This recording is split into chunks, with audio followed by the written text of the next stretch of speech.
508వ శ్లోకం యొక్క భావం ఏంటంటే కర్త పివ కారయితాశినాహం భోక్త పివ భోజయితాభినాహం ద్రష్ట పివ దర్శయిత్వాభినాహం సోయం స్వయం జ్యోతిరణీదృగాత్మ. అంటే మొదటి నుంచి కూడా ఏది మన స్వరూపమో ఏది మన స్వరూపము కాదో వివరణ చేసుకుంటూనే వస్తున్నారు. ఈ రకంగా లోపల ఉన్నటువంటి స్వరూపానికి స్వయం సోయం స్వయం జ్యోతిరనిత్యగాత్మ. లోపల ఉన్నటువంటిది స్వయం ప్రకాశమైనటువంటిది. జ్యోతి అంటే ప్రకాశమైనటువంటి సచ్చిదానంద స్వరూపం. ఈ సచ్చిదానంద స్వరూపమైనటువంటి ఆత్మకి శరీరాదులు తగులుకున్నాయి. ఎలాంటి అంటే ఛాయయా సృష్టముష్టం వా చేతం వా తుష్టు దుష్టు వా న స్మృతిచ్చేవ యత్కించిత్ పురుషం తద్విలక్షణం. ఇప్పుడు మన యొక్క అంటే పురుషుడు అంటే మన స్వరూపం తీసుకుందాం. ఈ స్వరూపానికి సూర్యుని యొక్క ప్రకాశంతో మనకు ఒక నీడ వచ్చింది, లేదా నీటిలో మన ప్రతిబింబం ప్రతిబింబించింది. అలా ప్రతిబింబించినటువంటి ప్రతిబింబాన్ని కానీ సూర్యుని ప్రకాశం వల్ల ఏర్పడినటువంటి మన నీడ దాన్ని ఛాయ అంటారు. ఛాయ సృష్టముష్టం వా శీతం వా సుష్టు దుష్టు వా. ఆ స్వరూపానికి కంటే వేరుగా ప్రతిబింబించినటువంటి ఆ ప్రతిబింబం ఏదైతే ఉందో నీటిలో ప్రతిబింబించినటువంటి ఆ ప్రతిబింబము తడదు, దానికి శీతలం ఉండదు. ఎవరికి మన శరీరానికి ఉంటుంది కానీ ప్రతిబింబానికి నీడ ఉండదు, తడి ఉండదు, చలి ఉండదు. అలాగే నీడ ఎండలోకి వచ్చినప్పుడు దానికి వెంట కూడా వేడి కూడా తగలదు. ఛాయ సృష్టముష్టం వా శీతం వా సుష్టు దుష్టం వా స్పృశేత్సేవ యత్కించిత్. అది ఏదైనా అశుద్ధమైనటువంటి దాని మీద కూడా నీడ పడవచ్చు. పడినంత మాత్రం చేత అశుద్ధం ఆ నీడకి మలినం కాదు. శీతలము దానికి అంటుకోలేదు, ఉష్ణము దానికి అంటుకోలేదు. అక్కడ ఉన్నటువంటి పదార్థం యొక్క దుష్టత్వం కూడా ఆ నీడకు అంటుకోలేదు. అట్టి మాదిరిగా ఛాయ ఏర్పడడానికి కారణమైనటువంటి రూపము రెండు. ఛాయ లాంటిది మన శరీరం, లోపల ఉన్నటువంటి పురుషుడు ఆత్మ. అయితే మనం మన ఛాయ లాంటి శరీరం వైపుకి తిరిగి దానితోటి భ్రాంతిని చెందేమంటున్నాడు. మన స్వరూపాన్ని మనం మరిచిపోయాము, స్వరూపాన్ని వదిలేసేసి ప్రతిబింబాన్ని పట్టుకున్నాం అన్నమాట. స్వరూపం యొక్క నీడకి ఎలాగైతే ఉష్ణం కానీ శీతలం కానీ ఏ రకమైనటువంటి మాలిన్యము కానీ అంటుకోవడం లేదు, అట్టి మాదిరిగా నా సాక్షిణం క్షాచ్య ధర్మాహ సస్పృశ్యంతి విలక్షణం. ఈ శరీరము కంటే విలక్షణమైనటువంటిది మన స్వరూపం. మన స్వరూపానికి సంబంధించినటువంటి సలక్షణం మన శరీరాదులకు లేదు. ఈ శరీరాదులు అనేటువంటి అశుద్ధమైనటువంటి మలినమైనటువంటిది. ఇది జనన మరణాలతో కూడుకున్నటువంటి కర్మఫలాన్ని అనుభవించడానికి వచ్చినటువంటిది. లోపల ఉన్నటువంటిది సాక్షి, ఇది ఎప్పుడూ ఉండేటటువంటిది, ఏ రకమైనటువంటి పరిణామము చెందనటువంటిది, నిత్య సత్యమైనటువంటి స్వరూపం అన్నమాట. అవికార ముదాశీనం గృహధర్మ ప్రదీపవతు. ఒక గదిలోని ఒక గృహంలోని దీపాన్ని వెలిగించి పెట్టామనుకోండి, ఆ దీపం నిత్యము ఎలా ప్రకాశిస్తూ ఉందో ఆ దీపం యొక్క ప్రకాశానికి గది ప్రకాశిస్తూ గదిలో ఉన్నటువంటి వస్తువులు కూడా ప్రకాశించబడుతున్నాయి. అట్టి మాదిరిగా అవికార ముదాశీనం గృహధర్మ ప్రదీపవతు. గృహంలో ఉన్నటువంటి దీపం మాదిరిగా మన యొక్క స్వస్వరూపం ఆత్మ నిత్యము ప్రకాశిస్తూ ఉంది. అంచేత మన స్వస్వరూపాన్ని చూడాలి. అంచేత స్వస్వరూపం ఎలాంటిదంటే కర్త కాదు, ఏ పని చేయదు, దానికి ఏది చెయ్యాల్సినటువంటి అవసరమో లేదు. శరీరానికి, ప్రాణానికి, మనసుకి కొన్ని కొన్ని అవసరాలు ఉన్నాయి. శరీరం కర్మఫలాన్ని అనుభవించడానికి వచ్చింది. నిరంతరము పరిణామం చెందుతూ బాల్యము, కౌమారము, యవ్వనము, వార్ధక్యము, మరణంలోకి వెళ్ళిపోతుంది. అవన్నీ కూడా శరీరాన ధర్మాలు. అంటే స్త్రీ పురుష భేదంతో రకరకాల బాధలు, రోగాలు కలిగినటువంటిది శరీరం. శరీరాన్ని నిరంతరము పరిణామం చెందింపజేసేటటువంటిది ప్రాణం. ఆ లోపల ఉన్నటువంటి మనసు, శరీరంలో ఏ రకమైనటువంటి ఇబ్బంది కలుగుతుందో అన్నీ తెలుసుకుని అవి బాబు నాకు చాలా కష్టాలు వచ్చినాయి, బాధలు వచ్చినాయి అని బాధపడేది మనసు. ఈ అన్నిటికి దాటి లోపల ఉన్నటువంటి స్వయం జ్యోతిరనీత్య దృగాత్మ. అంచేది ఈ శరీరాన్ని వదులుకొని చెప్పు, ప్రాణాన్ని కూడా దాటు, మనసును కూడా దాటు. ఈ శరీర ప్రాణమానసాదులను దాటి స్వయంగా గదిలో దీపం వెలుగుతున్నట్టుగా నీ స్వస్వరూపం ఏదైతే ఉందో దాన్ని దర్శించు. అది స్వయంగా ప్రకాశించింది. అటువంటి దాన్ని దర్శించినటువంటి వాడికి కర్మ నశించదు. రేపు మళ్ళీ జన్మ రాదు. దానికి మోక్షము అంటారు. అంటే మోక్షం పొందుట కొరకే మానవ జన్మ వచ్చింది. పశుపక్షాది జన్మలన్నీ కూడా వారి వారి ప్రారంభ కర్మలను అనుభవించడానికే వచ్చింది. మన శరీరం కూడా కర్మను అనుభవించడానికే వచ్చింది. కర్మఫలాన్ని అనుభవిస్తూ జ్ఞానం సంపాదించుకోవాలన్నమాట. ఈ రకమైనటువంటి జ్ఞానం ఎవడైతే సంపాదించుకున్నాడో అటువంటి వాడికి ఇంకా కర్మఫలాన్ని వదిలి, శరీరాన్ని వదిలి, శరీర ప్రాణమాంసములు దాటి తన స్వస్వరూపాన్ని పొందుతాడు. అటువంటి స్వస్వరూపాన్ని పొందడానికి ఎలా ప్రయత్నించాలి? చాలా సులభమైనటువంటి ఒక శ్లోకం చెప్తారు. ఇక్కడ జరిగిపోయినటువంటి చెప్పేసుకుని వచ్చాం, అదే మళ్ళీ ఇంకోసారి గుర్తు చేసుకుందాం. బాహ్యే నిరుద్ధే మనసః ప్రసన్నత. గుర్తుపెట్టుకోండి, బాహ్యే నిరుద్ధే మనసః ప్రసన్నత. మనః ప్రసాదే పరమాత్మ దర్శనం. మళ్ళీ చెప్తాను, బాహ్యే నిరుద్ధే మనసః ప్రసన్నత. ఏది మెలకు వచ్చింది, నిద్రపోయాం, మనసులో లేదు, నిద్రలో మనసు లేదు, మెలకు వచ్చింది. మెలకువలోకి వచ్చినటువంటి మనసు ఏం చేస్తుంది? బాహ్యం వైపు తిరిగి నాకు అలా కావాలి, నాకు ఇలా కావాలి, నాకు ఇది లేదు, నాకు అది లేదు, నేను ఇది చెయ్యాలి, నేను అది చెయ్యాలి అని చెప్పి ఏదేదో పాపం చేస్తున్నారు కదా. ఈ రకమైనటువంటి విషయాదుల వైపు నుంచి మనసును మళ్లించాలి. బాహ్య విషయాదుల్ని నిరోధించాలి, అంటే వదలాలి.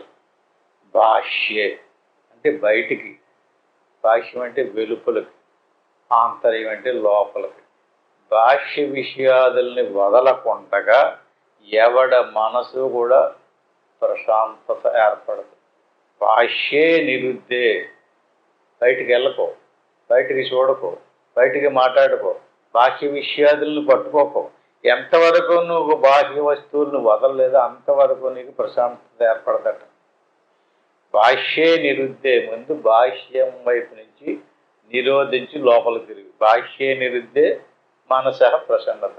అలా బాహ్య విషయాదులను వదిలేస్తే మనసు ప్రశాంతంగా ప్రసన్నత చెందుతుంది. మనః ప్రసాదే. ఎప్పుడైతే మనసు శాంతించిందో, ఏ అలజడ లేకుండా నిశ్చలంగా మనసు ఎక్కడాగిందో, మనః ప్రసాదే పరమాత్మ దర్శనం.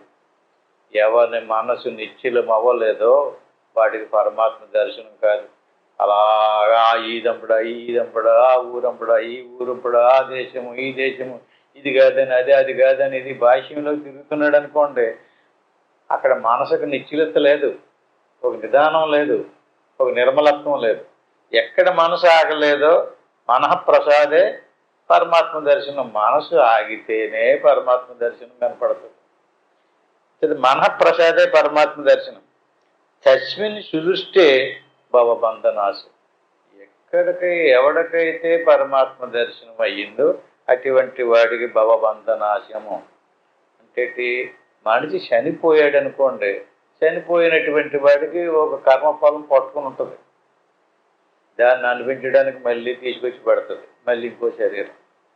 అలాగే ప్రతిసారి ఎన్నెన్నో శరీరాలను తగిలించింది. ఏంటి తగిలించేది?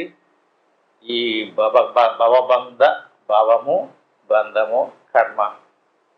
అంటే రేపు అనిపించడానికి తయారు చేసుకుంటున్నాం. ఇప్పుడు మనం రకరకాల భాష్యం వైపు తిరిగి ఏయో మనకు చేతనైనటువంటి పుణ్యకర్మలో, పాపకర్మలో, దుష్కర్మలో ఏయో కర్మలు చేస్తున్నాం కదండి. ఆ కర్మలన్నీ రేపు రావడం కోసం, రేపు వచ్చి మళ్ళీ ఇలాంటి శరీరంతో సుఖాలో దుఃఖాలో అనుభవించడం కోసం, రేపు అనుభవించడానికి పోగొట్టుకున్నటువంటి కర్మని భావము అని పేరు. ఇప్పుడు కర్మ తెచ్చుకున్నాం కదండి. ఇంతకు ముందు చేసి అనుభవించడానికి తెచ్చినటువంటి కర్మకేం పేరు? ప్రారబ్ధం అని పేరు. రేపు ఇప్పుడు మనం కొన్ని వండుకుని తింటున్నామండి. రేపుడు కోసం దాస్తాం కదా కొన్ని. ఈ వేటకు తయారు చేసుకున్నటువంటి దాన్ని ఏమంటారు? ప్రారబ్ధం. రేపుడు కోసం కూడా పోగొడుతున్నాం కదా. రేపటి కోసం పోగొట్టేటటువంటిది భవం. దాన్నే భవము, భవసాగరము అంటారు. రేపు అనుభవించడానికి అన్నమాట మనం ఓళ్ళంపడా తిరుగుతూ పుణ్యకర్మలో, పాపకర్మలో పోగొడుతున్నాం కదండి. రేపు మళ్ళీ రావడం కోసం అనమాట మన చేతులారా ప్రయత్నపూర్వకంగా మంచి బలాన్ని ఉపయోగించి మరీ చేస్తున్నాం. అందుకని భాష్య నిరుద్ధే మనస ప్రసన్నత. భాష్యాన్ని నిరోధించకపోతే నీకు మనసు ప్రసన్నత ఏర్పడదు. భాష్యాన్ని నిరోధించకుండా భాష్యం వైపుకే తిరిగి బలంగా కర్మలు చేస్తుంటే ఆ కర్మలన్నీ ఏమవుతున్నాయి? భవసాగరంగా ఏర్పడి మళ్ళీ తీసుకొచ్చి నిన్ను ఇంకో శరీరంలో ప్రవేశపెడుతుంది. అలా తీసుకురాకుండా ఉండాలంటే తస్మిన్ సుదృష్టే భవబంధనాశో. చేత భాష్యాన్ని వదులు, మనసుని ప్రశాంతంలోకి తీసుకురా. నీ దృష్టిని సుదృష్టే అంతర్ముఖ ఒత్తుదో నీ స్వరూపం వైపుకి తిప్పు. అప్పుడు రేపు నువ్వు అనుభవించడానికి పోగొట్టిన కర్మలన్నీ కూడా భవబంధనాశో, అవంతా నశించిపోతుంది. బహిర్నిరోధ పదవి విముక్తే. బాగా గుర్తుపెట్టుకోండి. బహిర్నిరోధ, భాష్యం వైపుకి నువ్వు ఎంతవరకు నిరోధించలేదో అంతవరకు నీకు పదవి విముక్తి లభించదు. నీ చేతిలోనే ఉంది. నీ తెలివిని ఉపయోగించి శాస్త్రం చదువు, పెద్దలను అడుగు, గురువును పట్టుకో. మోక్షం పొందాలి అంటే మనం చేసిన కర్మఫలాలను మనం బంధించకుండా మనకి విముక్తిని కలిగించాలంటే ఏం చెయ్యాలి? భవబంధ నాశనం అవ్వాలి. అప్పుడు నీకు బహిర్నిరోధ. భాష్యం వైపుకి నువ్వు ఎంతంత తగ్గించుకుంటావో, భాష్యం వైపు కంటే మనకి సంబంధించినటువంటి భాష సంబంధించిన భార్య, భర్త, పిల్లలు, బంధువర్గము, స్నేహితులు, ఇలాగ ఎందరెందరో ఉన్నారు. వాళ్ళందరి కోసం వాళ్ళు అలాగ చేసి పెట్టేయాలి, వీళ్ళకి ఇలా చేసి పెట్టేయాలి, వీళ్ళందరూ నా మీద ఆధారపడి ఉన్నారు, వీళ్ళందరూ నేనే ఉద్ధరించాలి, నేనే రక్షించాలి అనేటువంటి కంకణం కట్టుకుని వీరి మీద ఇదంతా నెత్తి మీద వేసుకుంటాడు. ఎంతవరకు అంతవరకు కాకుండా మొత్తం అంత గొడవ తన నెత్తి మీద వేసుకున్నాడు అనుకోండి, వాడికి ముక్తి లభించదు. మళ్ళీ దానికి సంబంధించినటువంటి కర్మ చేస్తూ ఉంటాడు. అని చేత బహిర్నిరోధ. నీ అంతటి నువ్వే నీ తెలివిని ఆలోచించు, నీ తెలివిని పట్టుకో, ఆలోచించి నిర్ణయంగా ప్రశాంతంగా ఒక చోట కూర్చుని ముక్తిని పొందాలి, రేపు నేను మళ్ళీ రాకూడదు అనుకుంటే నువ్వు భాష్యం వైపు కొంత నిరోధించుకుంటూ రావాలి. భాష్య కర్మలను వదలాలి. బ్రతకడానికంటారా అది వేరే సంగతి. ప్రారంధం ఉంది కదా, ప్రారంధమే బ్రతికింటది. అందుచేత దేహాది సంశక్తి మతో నా ముక్తి. దేశం మీద ఆసక్తి ఎంతవరకు ఉందో నీకు అంతవరకు నా ముక్తి.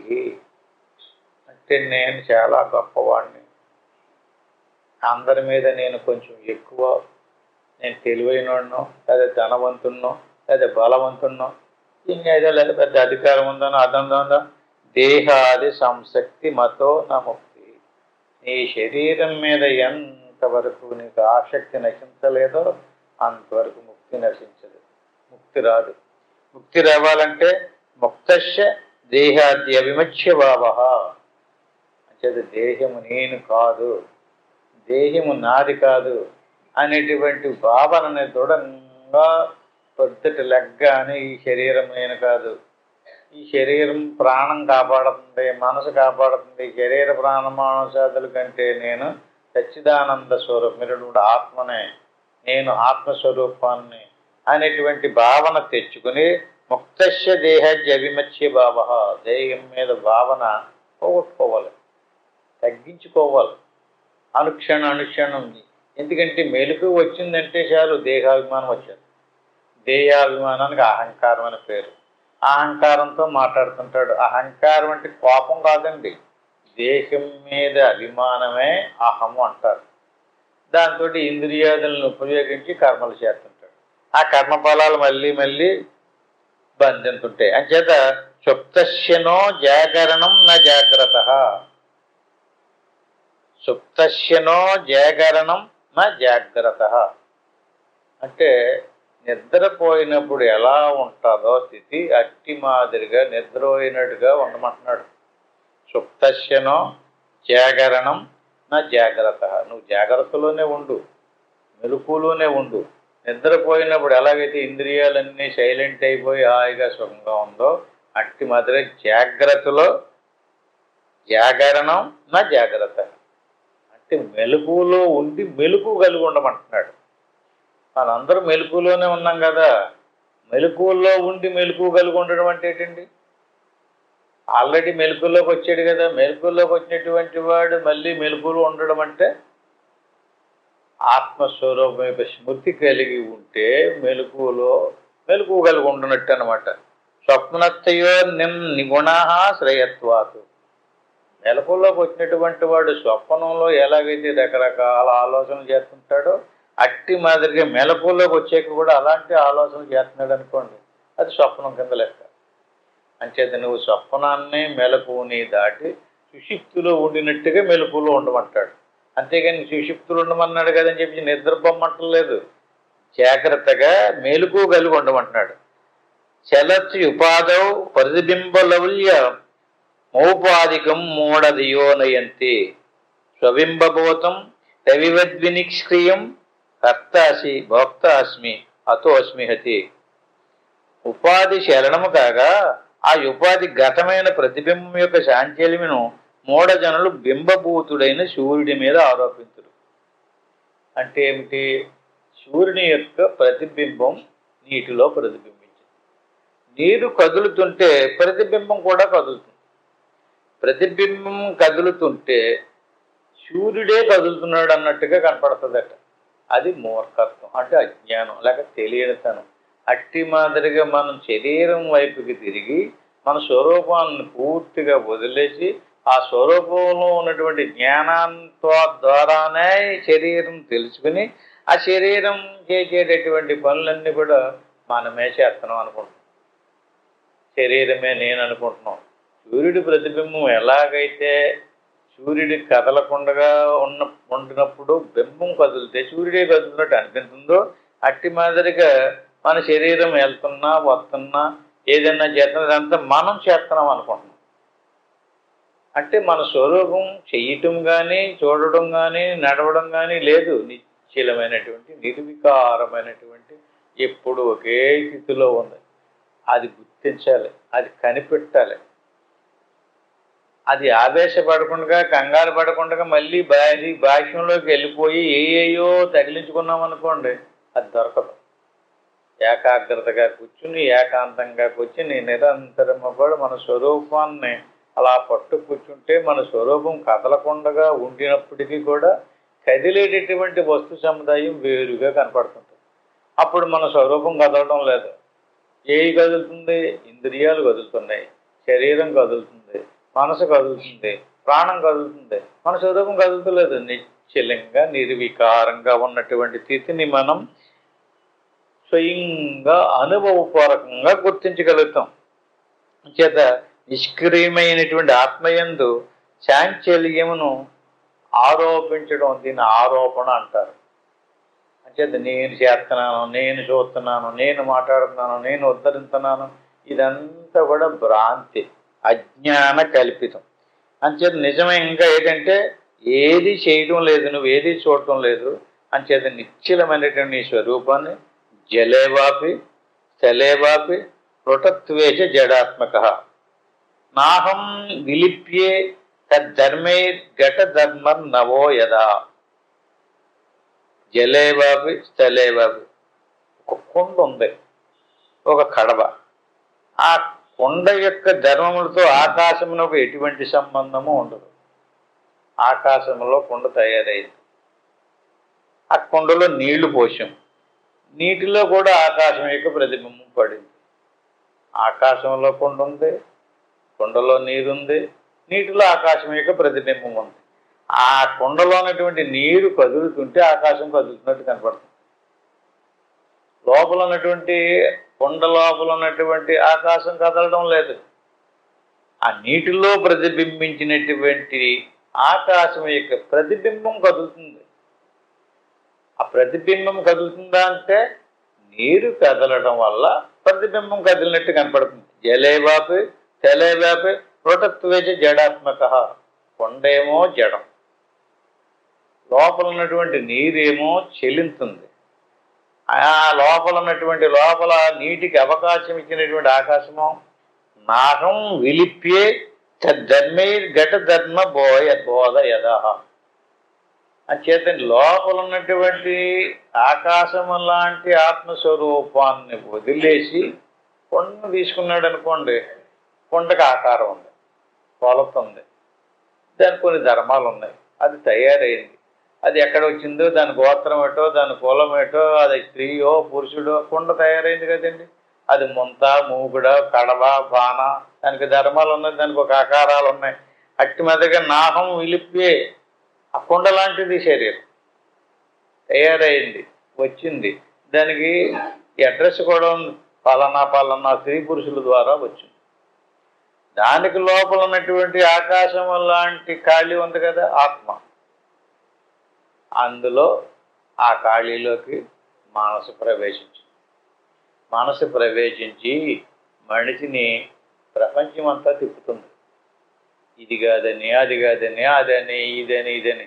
అంచేత ఇప్పుడు మనం దేన్ని కంట్రోల్ చెయ్యాలి? మనసును కంట్రోల్ చెయ్యాలి. ఎవడు మనసును కంట్రోల్ చెయ్యలేదో వాడికి సత్యం బోధపడదు.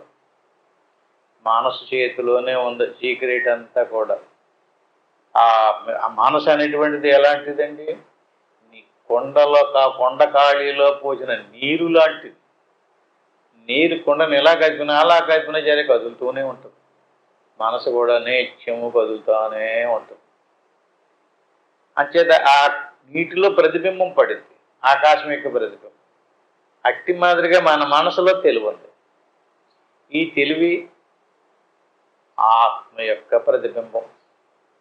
కొండ లోపల ఖాళీ ఉంది, కొండలో నీరుంది, నీటిలో ప్రతిబింబం ఉంది.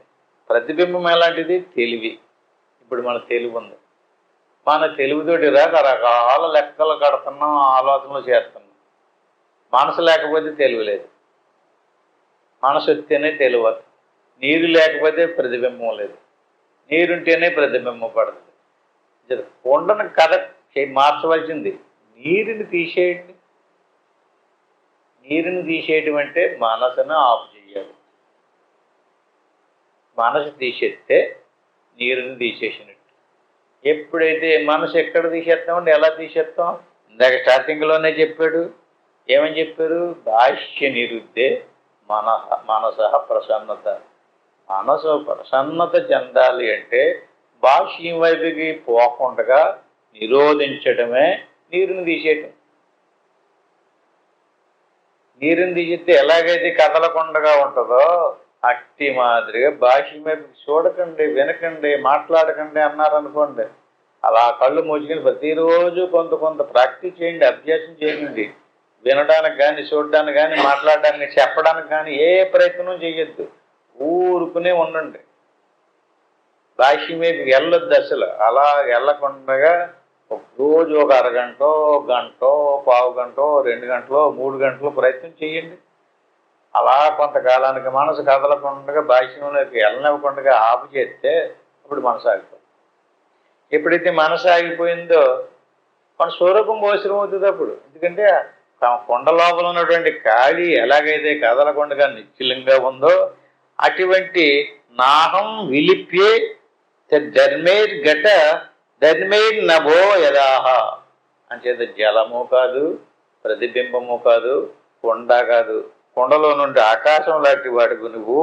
అంచేత నీకు కర్తృత్వ భోక్తృత్వ జలత్వ మత్తత జడత్వ బద్ధత్వ విముక్తుతాదయ బుద్ధేర్వికల్పాన తుషంతి వత్తుతః స్వస్మిన్ పరే బ్రహ్మణి కేవలే ద్వయే. నువ్వు బ్రహ్మము, నువ్వు ఆత్మవే, నువ్వు పరమాత్మవే. బ్రహ్మణి కేవలే ద్వయే. నీవు బ్రహ్మం అనేటువంటి విషయం ఎన్ని లక్షల సార్లు నేను పలికితే బ్రహ్మం అని తెలుస్తుందండి. శాస్త్రాలు ఎన్ని వందల శాస్త్రాలు చదివితే నీవు బ్రహ్మం అని తెలుస్తుంది. నేను బ్రహ్మమును అన్నంత మాత్రం అహం వస్తుంది తప్ప బ్రహ్మం అనేటువంటిది అనుభవపూర్వకంగా గుర్తించాలి. అనుభవపూర్వకంగా గుర్తించాలంటే ఇందాక చెప్పినట్టుగా ఘటం కాదు, ఘటంలో ఉన్నటువంటి నీరు కాదు, ఆ నీటిలో ప్రతిబింబించినటువంటి ప్రతిబింబము కూడా కాదు. ఘటం లాంటిది శరీరం, నీరు లాంటిది మనసు, ప్రతిబింబం లాంటిది తెలివి. ఇవన్నీ తీసేస్తే లోపల ఆకాశం ఉంది కదా, దానికి కర్తృత్వం లేదు, భోక్తృత్వం లేదు, జలత్వ మత్తత. ఈ కర్తృత్వ భోక్తృత్వాలన్నీ కూడా జలం ఉండడం వల్ల వచ్చింది, అలాగే నీ మనసు ఉండడం వల్ల వచ్చింది. నేను కర్తనండి, అహం కర్త, అహం భోక్త, నేను చేశానండి, నేను ఎంతమందికి చేసి పెట్టానండి అంటుంటాడు. ఆ చేసి పెట్టానన్నది ఎవరో, ఆ కర్త ఎవరో? మనసు రావడం వల్ల వచ్చింది. ఆ మనసులో ఆత్మ ఆల్రెడీ ఇంక్లూడింగ్ అయి ఉంటుంది. అంటే మా ఆత్మస్వరూపం మనసుతో తాదాత్మ్యం చెంది ఆ చెలించేటటువంటి నేను ఆలోచించాను, నేను చూశాను, నేను తిన్నాను, నేను విన్నాను, ఇదంతా కూడా ఇంద్రియాలతో జరిగేటటువంటి ప్రతి దాని వెనకాల ఆత్మ ఉంటుంది. ప్రతి విషయంలోనే ఆత్మ ఇంక్లూడింగ్ అవుతుంది, తాదాత్మ్యం చెందుతుంది. అంచేత బుద్ధేర్ వికల్పానతు సంతతి వస్తుత. దీనికి అంతటికి కూడా నీ బుద్ధే కారణం, నీ ఆత్మ కారణం కాదు. నీ ఆత్మ స్వస్మిన్ పరే బ్రహ్మణి కేవలే ద్వయే. కేవలం నీ స్వరూపం దేవుడే. ఆత్మస్వరూపం అంటే ఎవరండి? పరమాత్మ స్వరూపమే, బ్రహ్మస్వరూపమే. కానీ అటువంటి బ్రహ్మస్వరూపం అనేటువంటి ఆత్మస్వరూపం గురించి నీకు తెల్లలేదు, నీకెవరు పెద్దలు చెప్పలేదు, దానికి సంబంధించినటువంటి శాస్త్రాలు చదవలేదు.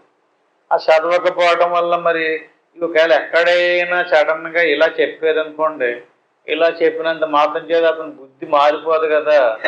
మాకెందుకండి, మాకు ముక్తి గొడవ ఎందుకండి, మాకు ముక్తి అంటాడు, బ్రహ్మం అంటాడు, ఏం తెలదో, మాకు ఏది కలిసి వస్తుందో చెప్పండి అన్న భావాలు ఉంటాడు. మనిషి పుట్టాడు అంటే అండి శరీరానికి కావాల్సినటువంటి ఆహారము, నిద్ర, మైదనము మొదలైన అనేక కోరికలు ఉన్నాయి. ఆ విషయాలు అనిపించడాలు బాగా సుఖంగా డబ్బు సంపాదించాలి, మంచి ఇల్లు కట్టుకోవాలి, మంచి భార్య, భర్త, పిల్లలు అందరితోటి సుఖంగా సంతోషంగా ఉండాలన్నటువంటి ఆలోచన ఉంటుంది.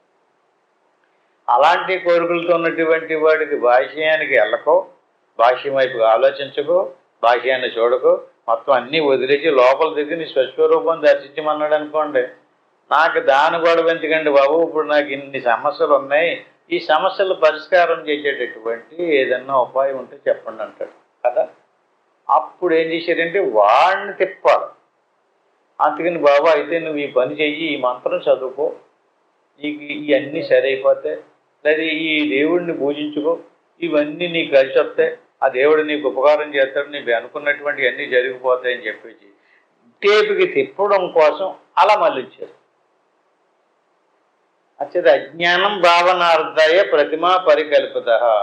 అజ్ఞానంలో ఉన్నాడు కనుక, జ్ఞానం తెలియటం లేదు కనుక అతనికి ఒక ప్రతిమని కల్పన చేసి దానికి ఒక మంత్రాన్ని, దానికి ఒక విధి విధానాలని పెట్టి ఈ రకంగా చేసుకుంటే ఆ దేవుడిని నువ్వు ఏకాగ్రతగా ఆరాధిస్తే ఆ దేవుడు నీ కోరికలన్నీ తీర్చేస్తాడు, నీ బాధలన్నీ పోగొట్టేస్తాడు అన్నాడు అనుకోండి. ఆ రకంగా చేయటం మొదలెట్టాడు అనుకోండి, చేయగా చేయగా చేయగా చేయగా అతనికి ఆ దేవుడి మీద విశ్వాసము, భక్తి ఏర్పడుతుంది. దానివల్ల అతని అంతఃకరణ కొంచెం శుద్ధం అవుతుంది. దాన్ని మన మనసుకి రెండు పేర్లు, శుద్ధాంతఃకరణము, మలినాంతఃకరణం అని చెప్పి.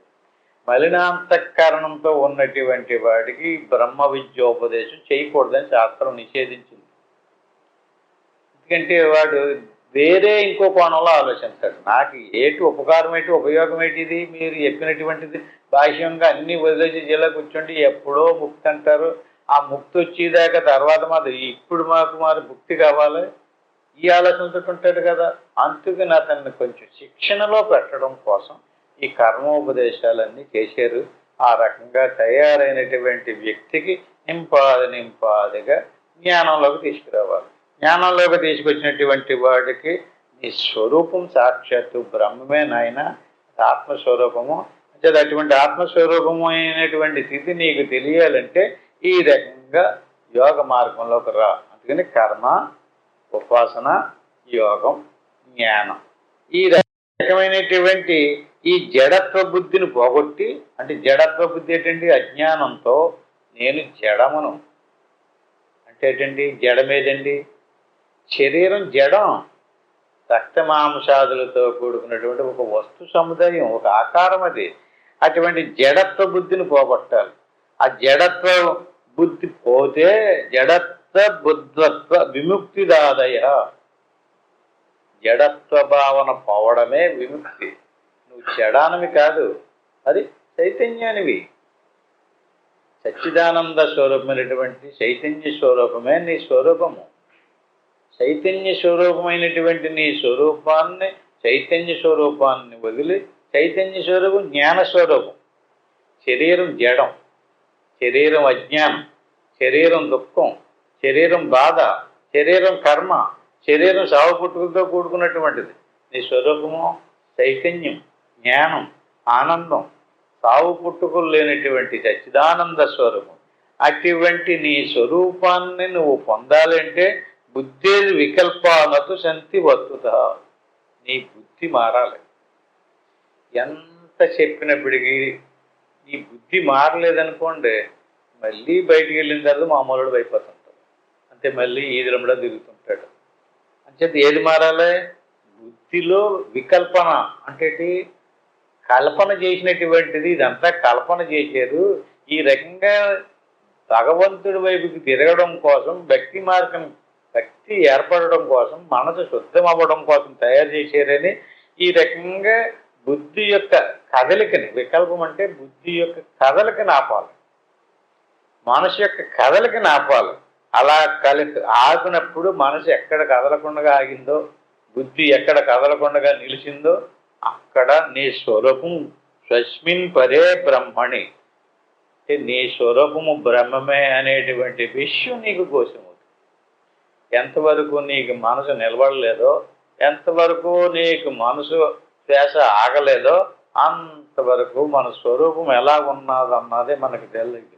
అలాగ ఏకాగ్రతగా సాధన చేసామనుకోండి, సాధన చేసినప్పుడు ఏ ఆకారము లేనటువంటి నిశ్చలమైనటువంటి జ్ఞాన స్వరూపమే మన ఆత్మని పదే పదే చెప్పుకుంటున్నాం. నేనున్నానన్నటువంటి ఆ ఎరుకు పోదు, మనసు పోదు, బుద్ధి పోదు, శరీరం పోద్ది, శ్వాస పోద్ది, కానీ ప్రకాశవంతమైనటువంటి జ్యోతి స్వరూపం పోదు, అది ఎప్పుడూ ఉంటుంది. ఈ రకంగా సంతు వికారా ప్రకృతే దశద శతద సహస్రదా వాపి కిమ్మే సంగచితేస్తైర్న గణ పశిదంబర శృతి.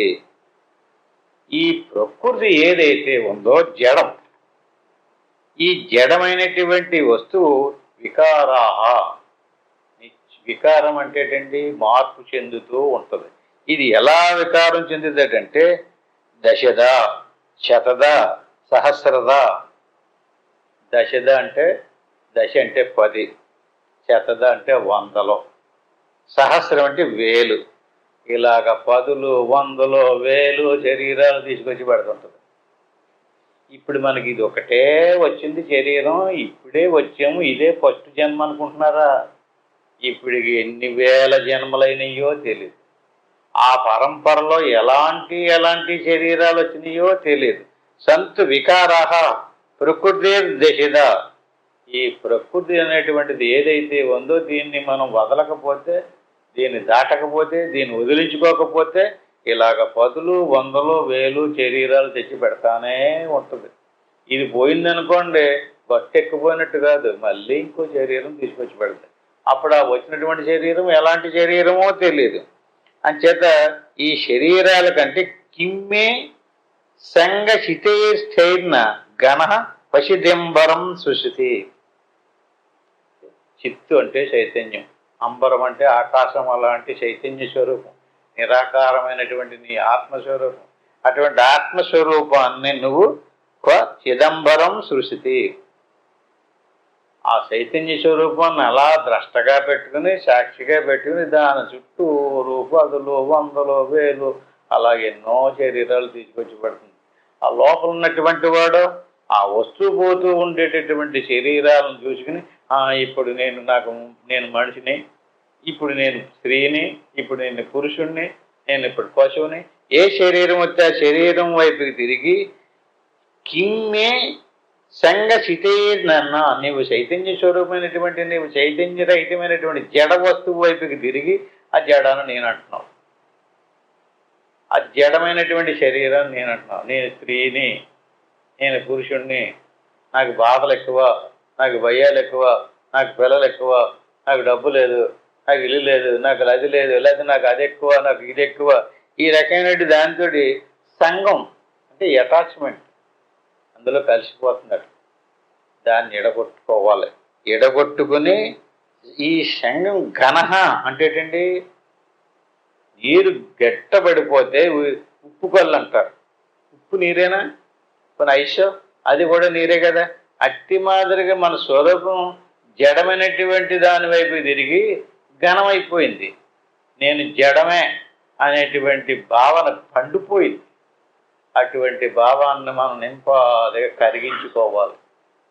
కరిగించుకుని లోపలికి తిరిగి ఈ మనసును ప్రాణాన్ని దాటి మన స్వరూపాన్ని దాటినట్లయితే అప్పుడు తన స్వరూపం స్వయంగా సచ్చిదానంద స్వరూపం అని తెలుసుకోగలుగుతాడు. అప్పుడు కర్మ నశించదు. అప్పుడు ఈ 10లు 100లు 1000 శరీరాలన్నీ వదిలిపోతాయి, ఇంక రావు. అవ్యక్తాది స్థూల పర్యంతమేత విశ్వం ఎత్ర ఆభాసమాత్రం ప్రతీతం. అవ్యక్తాది స్థూల పర్యంతమేత, వ్యక్తం కానిటువంటి అవ్యక్తం దగ్గర నుంచి వ్యక్తమైనటువంటి స్థూల శరీరం దాకా అవ్యక్తాది స్థూల పర్యంతమేత ఇదంతా కూడా విశ్వం ఎత్ర ఆవాసమాతం ప్రతీతం.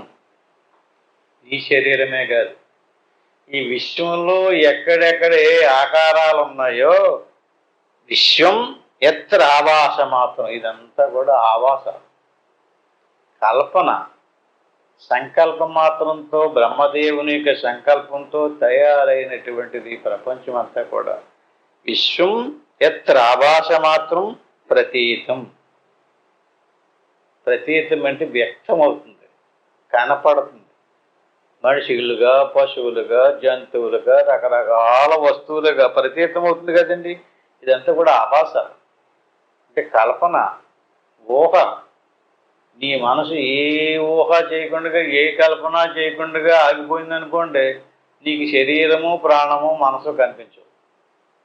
అట్టి మీదనే బ్రహ్మదేవుడు ఏ ఆలోచన చేయకుండా మనసును ఆపేసాడు అనుకోండి, ప్రపంచం ఉండదు. అంటే ప్రపంచం యొక్క కల్పనకి బ్రహ్మదేవుడు కారకుడైతే, ఇక్కడ మన శరీర ప్రాణ మానసాదులు, ఇది నేను, ఇది నాది, ఇది లేదు, అది ఉంది అనేటువంటి భావాలకు అన్నిటికీ నీ మనసే కారణం. జత విశ్వం ఎత్రాభాస మాత్రం ప్రతీతం. అంటే విశ్వాన్ని అంతటిని ఆపజేసి బ్రహ్మదేవుడి మనసును మనం ఆపలేం కదండి. ఈశ్వరుని యొక్క మనసుకి బ్రహ్మదేవుడు అని పేరు.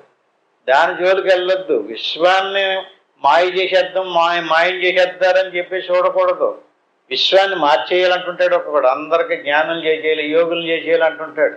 ఈ విశ్వంలో వచ్చినటువంటి వాళ్ళందరూ వారి వారి ప్రారంధాన్ని అనిపించడానికి ఈశ్వరుడు పంపించినటువంటి ప్రణాళిక అదంతా. ముందు నువ్వు మారు, విశ్వాన్ని మార్చడానికి చూడకు. చాలామంది వచ్చిన వాళ్ళు అందరూ కూడా ముందు వాడు మారకుండా విశ్వాన్ని మార్చేస్తాను, విశ్వంలో ఉన్నటువంటి అందరినీ మార్చేస్తానంటుంటాడు. అది అవ్వదు. ఈలాగా వీడికి టైం అయిపోతే వెళ్ళిపోతాడు. అందుకు నేను చేయాలి, ముందు మనం మారాలి. మనం మారి మన మనసుని ఆఫ్ చెయ్యాలి. విశ్వం యత్ర ఆభాస మాత్రం ప్రతీతం వ్యోమ ప్రఖ్యం సూక్ష్మమాద్యంతహీనం. అంచేత నీ మనసులో ఉంది కిటుకు ఆద్యంతము కూడా నీ మనసుని హీనం అంటే ఏ ఆలోచన లేకుండా కదలకుండా ఆఫ్ చేసే. వ్యోమ ప్రఖ్యం సూక్ష్మమాద్యంతహీనం. సూక్ష్మాది సూక్ష్మంగా లయమైపోవాలి. ఏ ఆలోచన ఉండకూడదు, ఏ బోహ్వా ఉండకూడదు. అలా ప్రశాంతంగా కూర్చుని అలా శ్వాసను గమనించు. నువ్వు పేర్చుకో, వదలకు, బిగబెట్టకు, ఏమీ చేయకు, అలా ఊరికే ఉండు. ఏ ఆలోచన చేయకుండా ఉండు. అలాగ ఎప్పుడైతే సూక్ష్మంగా మనసు ఆగిపోయి ఏ ఆలోచన లేకుండా అసలు మనసే లేకుండా విహీనం అయిపోయింది అనుకోండి, బ్రహ్మాద్వైతం దత్త దేవాహమస్మి. అప్పుడు నువ్వు బ్రహ్మానం అవుతావు. ఎప్పుడైతే స్థూల సూక్ష్మ కారణాలు పోయినాయో అప్పుడు బ్రహ్మాద్వైతం యత్త దేవాహమస్మి. అప్పుడు అద్వైతం అంటే ఏంటో తెలిసి వస్తుంది. ద్వైతం నశించుతుంది. ద్వైతం అంటే రెండవది, అద్వైతం అంటే ఒకటే. అంటే స్థూల సూక్ష్మ కారణ శరీరాలతో కూడుకున్నటువంటి దృశ్య సముదాయం అంతా లయమైపోయి కేవలం ఆత్మస్వరూపమే మిగులుతుంది. దానికే అద్వైతం అంటారు. బ్రహ్మాద్వైతం యత్త దేవాహమస్మి. అప్పుడు నువ్వు దేవాహమస్మి, ఇది దేవుడు అయ్యో. ఇలా బయటికి వెళ్ళి ఏవేవో చేస్తే దేవుడు అవ్వో. దానివల్ల ఏం ప్రయోజనం లేదండి అంటే అవి కర్మలు కదా. అవి మంచి కర్మలు అయితే పుణ్యం వస్తాయి, చెడ్డ కర్మలు అయితే పాపం వస్తాయి. ఆ కర్మలకు ఫలితం ఉంటుంది. ఆ ఫలితాన్ని అనిపించడానికి ఎరడాలు రాబడాలు ఉంటాయి. అంటే నువ్వేం చెయ్యాలి? నీ మనసును నిరోధించుకుని నీ స్వరూపాన్ని గుర్తించాలి. అప్పుడు బ్రహ్మాద్వైతం యత్త దేవాహమస్మి అంటే వ్యక్తమైనటువంటి వస్తు సముదాయం అంతా కరిగిపోయి వ్యక్తం కానటువంటి సచ్చిదానంద స్వరూపాన్నే నువ్వు సాక్షాత్కరింపజేసుకోవాలి. అవ్యక్తాది స్థూల పర్యంతమేతం. వ్యక్తమయ్యేటటువంటి ప్రతి వస్తు సముదాయాన్ని వ్యక్తం కానటువంటి ఆ పరమాత్మ స్వరూపంలో విలీనం చేసేయాలి. అప్పుడు విశ్వమంతా ఆభాస మాత్రంగా గుర్తించగలుగుతావు. నీ స్వరూపం నిర్వికారమైనటువంటి స్వరూపాన్ని సాక్షాత్కరింపజేసుకుంటావు. అప్పుడు నువ్వు సాక్షాత్తు యత్త దేవాహమస్మి, ఇంక నువ్వు దేవుడివే. ఎప్పుడైతే దేవుడు అయిపోయి దేవుడికి సాగు పుట్టుకుండదో, కర్మ ఉండదో, నిశ్చలమైనటువంటి ఆ సుఖస్వరూపాన్ని అనుభవించుకుంటూ ఉండడమే. రేపు జన్మ రాదు, నీకు కర్మ లేదు, నశించిపోయేది. అదే మోక్షం. అటువంటి సర్వాధారం, సర్వవస్తు ప్రకాశం, సర్వాకాశం, సర్వగం, సర్వశూన్యం, నిత్యం శుద్ధం, నిశ్చలం, నిర్వికల్పం బ్రహ్మాద్వైతం యత్త దేవాహమస్మి.